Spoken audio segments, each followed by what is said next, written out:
Kia ora koutou and welcome to our emergency toilets webinar today. My name is Nicola Ludin. I am from the Wellington Region Emergency Management Office, otherwise known as REMO, and I'll be hosting today's webinar. Today we'll be discussing emergency toilet plans for a significant wastewater outage after a large earthquake in our region. We have representatives here today from REMO, Wellington Water, Whatu Ora and Massey University with us on the panel. After some introductions, we will have a short presentation from the REMO Lifeline Utility Coordinator, Richard Mole, and then we'll end up with some Q&A. So during the talk, please post any questions that you have in the comments section, or you can message us directly, and we'll answer those questions at the end. So without further ado, I will hand over to Richard Mole to introduce himself. Richard. Thank you, Nikki. Yes, I'm Richard Mole. I work with REMO on resilient infrastructure and emergency management planning. You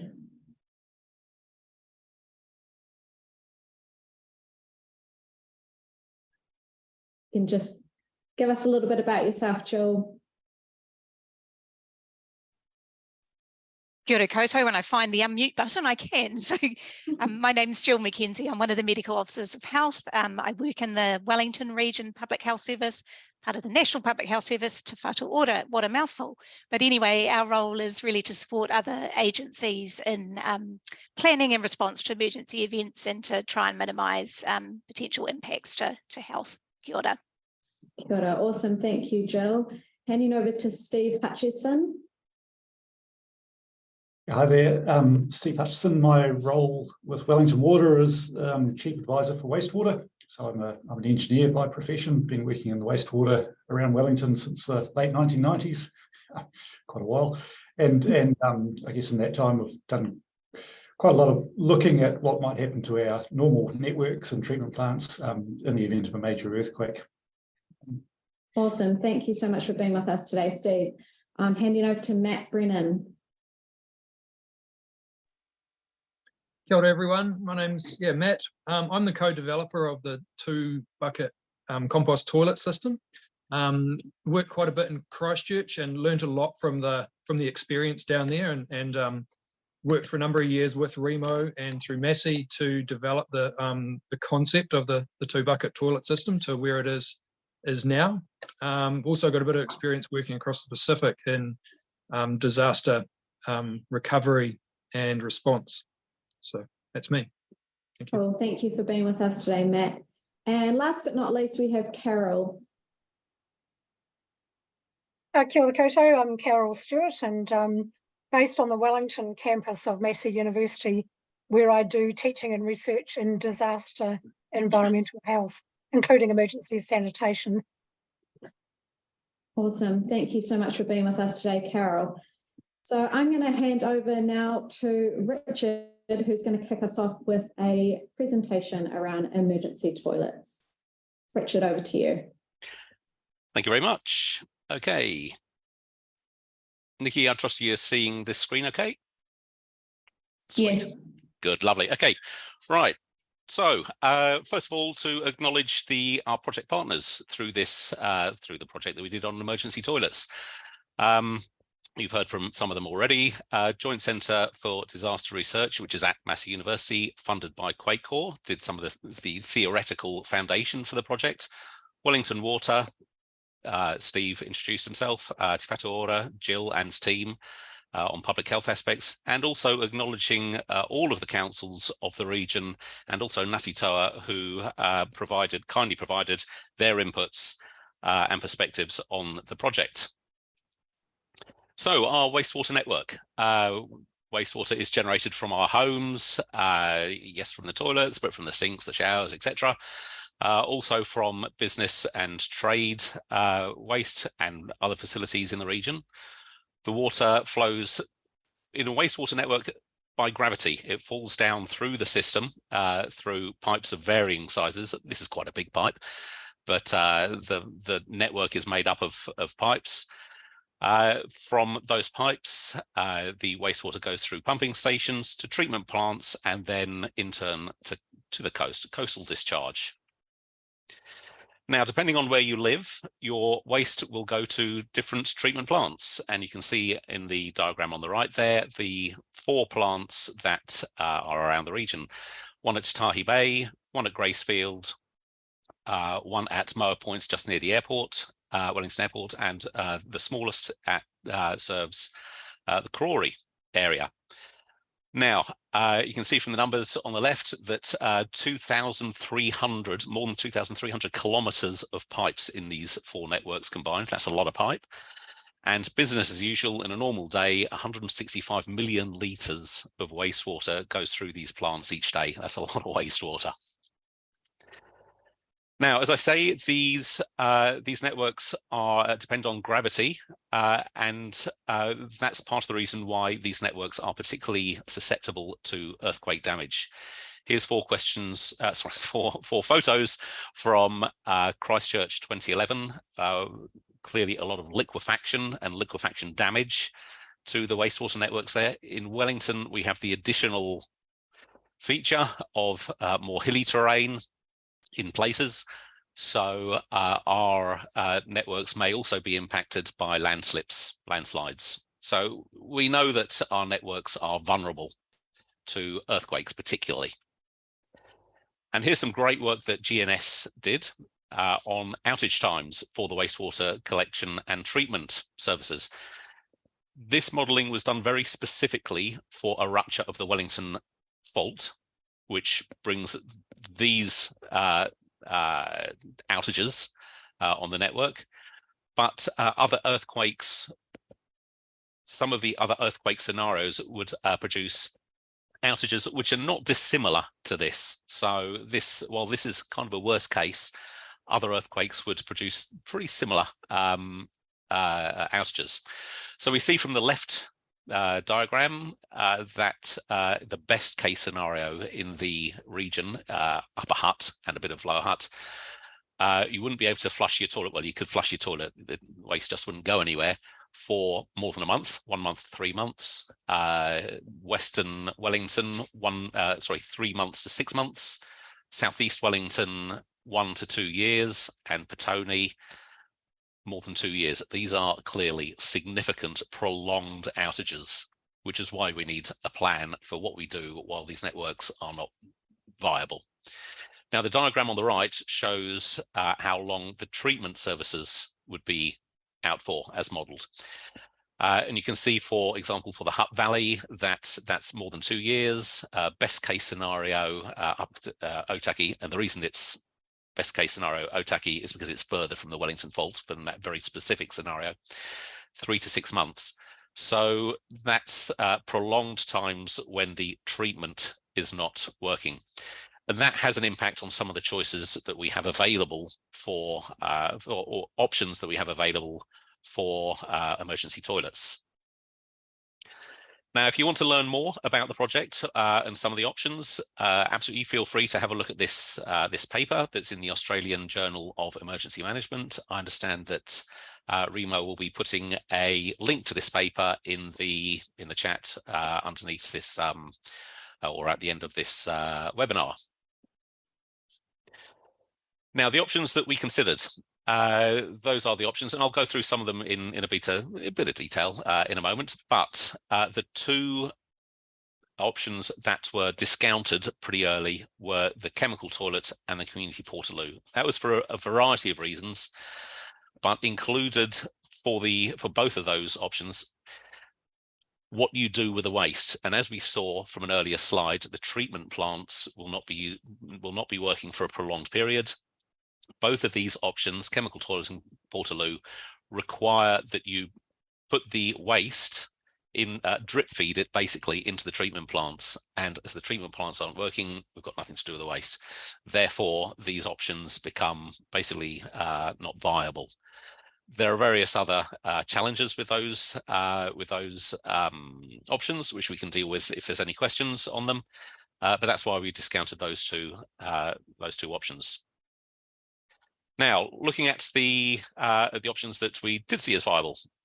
First of all, if you have a garden and you can dig a hole in there. Some places more rocky land, whatever it is. If you can dig a hole, you have the land available, dig a hole up to 1 metre deep, 30 to 40 centimetres wide. And there's a couple of photos there, examples from Christchurch. The one in the middle is looks pretty rudimentary to me, but workable.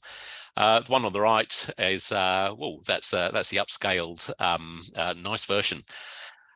So there's lots of options of how people can put in a long drop in their garden if you have that possibility. Another possibility, another option, 2 buckets. Now, recognise that this option is logistically awkward for us all, I think. But there are 2 key advantages with the 2 buckets option. First of all, by separating out wee and poo, it smells much less. Combined, you can get a bit whiffy. Separate, it's surprising how little these smell, particularly for the poo, if you have some drying material in the bucket as well. Dries it out quicker, minimises the smell. It's a real advantage. The second advantage of separating is disposal. You can pour out the contents of the wee bucket onto a green space wherever you are, near where you are. And the poo, either down a hole if you can dig one in your garden, or otherwise in a bag, and like the photo in the middle of the picture, if there's a bag inside the toilet already with the drying material, after 2-3 days, whenever, pick the bag out and dispose of it in your normal rubbish. Now, if you don't have a bucket at home, then there are various other options, a container that you have at home. Now, for those that physically can't maneuver over a bucket, the option is bag and a toilet. Now, don't see this as a great option. This is actually quite an awkward option. For a start, you need a bag big enough to fit over the toilet. You need to maneuver the bag over the toilet. You need enough drying material in the bag that will soak up the wee that's in the bag. Now, that drying material could be sawdust if you have it available, plenty of newspaper. There's a material called super absorbent material. It's actually the stuff that goes into nappies. But this is water gel, water storing crystals that you can get from your Mitre 10, Bunnings, wherever. That's actually for plants. But there you could put some tablespoons of that into the bag to soak up the moisture in the bag. If you don't do that and there's a hole in the bag, then as you carry the bag away, drip, drip, drip through your house, it's not a great option. The bag would go into the rubbish, but I think that most people will find actually that the other options, the long drop and the 2 buckets, are in fact logistically simpler. Now, there are a number of bugs that sewage contains that cause illness, like tummy bugs, and these bugs can be passed from dirty hands to the mouth and would then be swallowed into the gut. Basically, poo on the hands going into your mouth and into your gut. Not great. So to stop this happening, make sure you wash your hands well after each toilet visit and after each time you empty the toilet waste. In fact, the single most important thing that everyone in your household can do to stay well is to wash and dry your hands well. If you have no running water available, which is also possible in this scenario, or limited water, keep some water in a bowl with disinfectant added and change it frequently. Questions and thoughts? I'll stop sharing. Back to you, Nikki. Well, thank you, Richard, and grateful that I had an early lunch today. So I hope everyone live streaming wasn't doing this in their lunch break. We've got a number of questions that have come through the live stream, so I'll just kick off. I have a small stream on my property. How far away should you dig a long drop from the water source? Any takers from the panel? I'll have a go at this. The rule of thumb is somewhere around 30 to 50 metres away from a stream or river, and that gives the ground enough distance to filter out the contaminants that might seep out and into the streams. So that's quite a long distance on a typical property. So yeah, you might be looking at the 2 bucket solution for that case rather than a long drop. Okay, cool. Thank you, Steve. Second question coming through. I have limited mobility and will find it hard to use the 2-bucket toilet or long drop. Are there any other options apart from the bag in the toilet?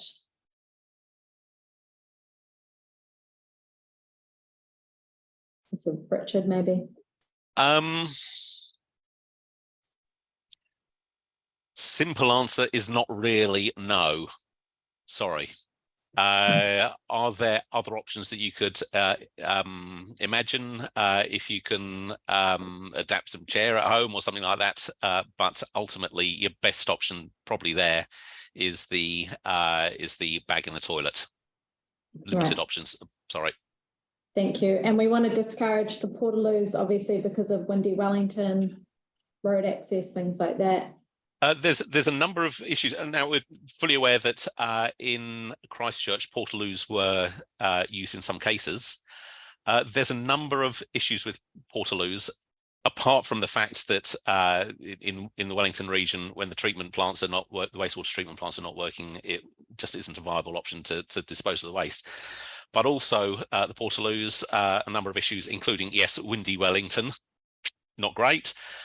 Secondly, research has shown internationally that if there is one toilet per household, that household will clean the toilet well and it'll be well maintained. Once you get a toilet that's assigned to a street, unfortunately, if there's not someone specifically assigned to be cleaning the toilet, they sometimes can get into poorer condition. Sometimes, and because of that, sometimes the toilets, the portaloos in Christchurch disappeared off into individual houses. Sometimes there's vandalism. There's at least a couple of instances where when people were using the portaloos, they were pushed over. Why?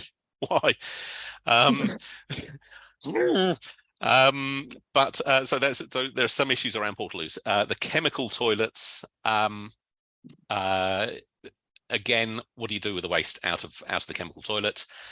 That basically is why that option is not really viable. Okay, thank you. Thanks, Richard. Oh, a good question. I live in an apartment building. Where do I dispose of the wee and poo? Any takers on this question?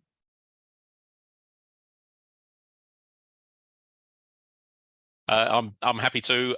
We in a green space, 2 buckets plan, we in a green space nearby. Poo, the bag in the bucket to start with, 2-3 days, whenever. Tie up the bag into your normal rubbish, wherever you normally put your rubbish. Yeah. Okay, cool. Thank you. Hopefully this doesn't happen, but what should we do if someone in the house gets an upset tummy? Maybe I'll pass this one to Jill. Kia ora. So if possible, what we'd recommend is having a separate bucket system for the ill people in the household. That may be a bit tricky, but the main things will be to make sure you step up your hand hygiene, extra hand washing, lots of sanitizer around the house, step up your cleaning. So that all those surfaces that get touched a lot, like door handles, the toilet surface seats, make sure you do some extra cleaning to keep that under control. And the most important thing is that people who are ill don't prepare food in your household. So this is pretty much common advice for preventing spread of illness in a household. And we just want to reinforce that. Hand hygiene is going to be your most important measure to prevent spread. Kia ora. Oh, thank you, Jill. Maybe this is another question for you, Jill. How do we wash hands when there's no running water after an earthquake? Yeah, I think Richard did a really good job of this earlier, explaining this. One of the simple things to do is to actually have some sources of water in a container sitting in a sink that you can then put a little bit of disinfectant, a little bit of bleach in there to wash your hands in, and throw that out in a green area outside frequently. You can use your treated water sources just to rinse off your hands, but try and capture that water and reuse it. So we know one of the big challenges in an earthquake will be lack of water, as well as problems getting the waste away.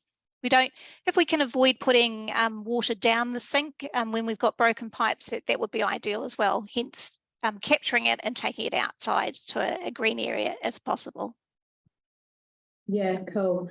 And while we are talking about emergency toilets, but it's really important that I guess that we all store that 7 days worth of water, not just for drinking, but helpful for hand washing, sponge bath, and also the dog might want a glass of water at some point. So good message to remind the team. Any other questions coming through? No, that's it. Cool. Any other points that anyone from the panel wants to raise?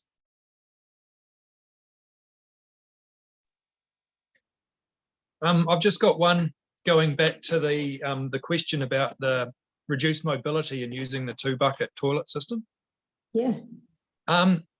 Just thinking about the preparedness that we need to take, like the 2-bucket system is not going to suit everybody, or I mean, there's none of the options that are going to be perfect for anybody. So it's having a think about your individual circumstances and being able to take some measures in preparedness to, sort of see you through as best as possible, when the earthquake strikes.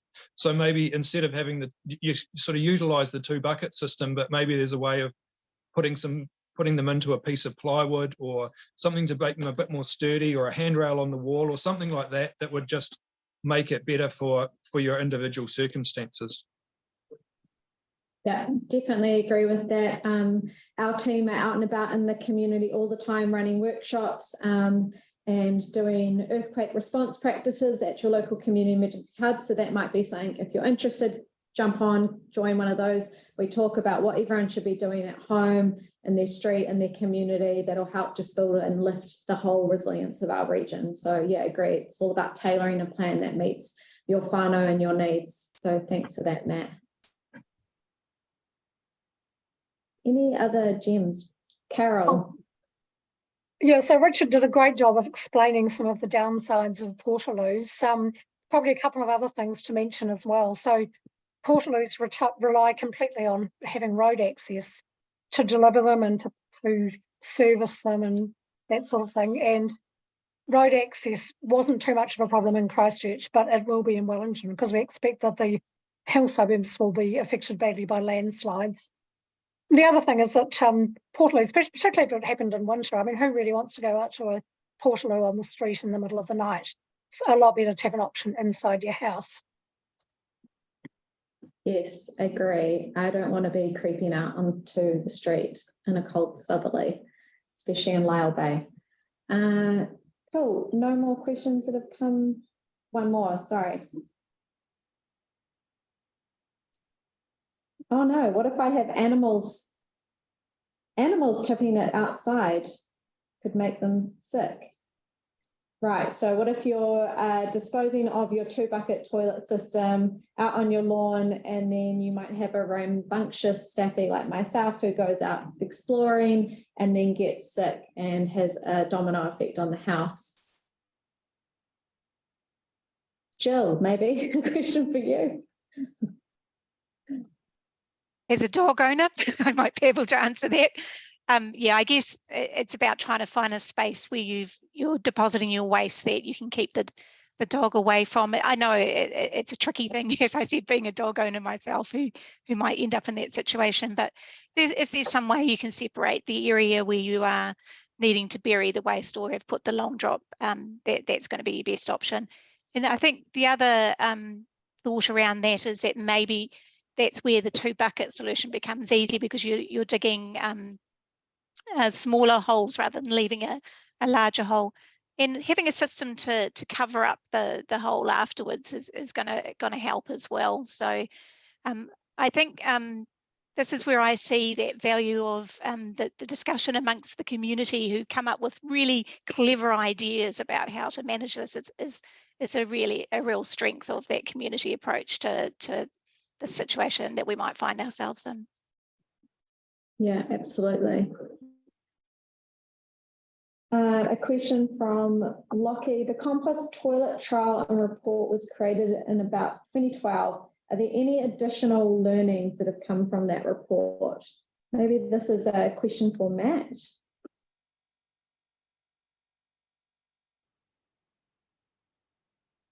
In 2018, I think it was, we did some additional research at Massey, just looking at sort of pathogen die-off in the wheelie bin, and that was really interesting. We can probably put up a link to the paper that we wrote from that.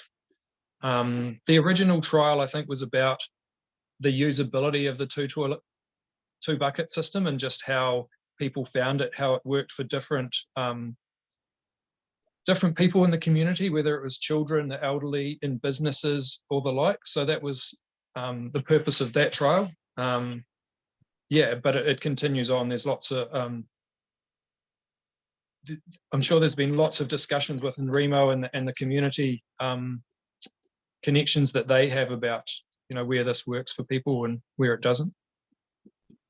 Yeah, thanks, Matt. I definitely think it's that tailoring a plan based on your household, the people that you live with and their needs, and I'm sure people will make adaptations to that as we get further into that earthquake recovery space. But we'll certainly share the links to those reports because they do make for an interesting read. Any other questions? No. All right. Well, I just want to thank you all, acknowledge the panelists. Thank you, Richard, Jill, Steve, Carol, and Matt for being here today. No matter how many times I talk about this, I've still learned a few more nuggets. So thank you for sharing your insights and your mahi with us. I also want to thank you all for online joining us. We hope you got something out of today. If you are looking to read a little bit more or coming along to some of our workshops that we run in the community, you can go to www.remo.nz. That's WREMO.nz.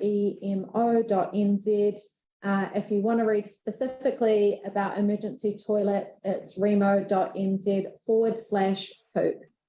So there we have it.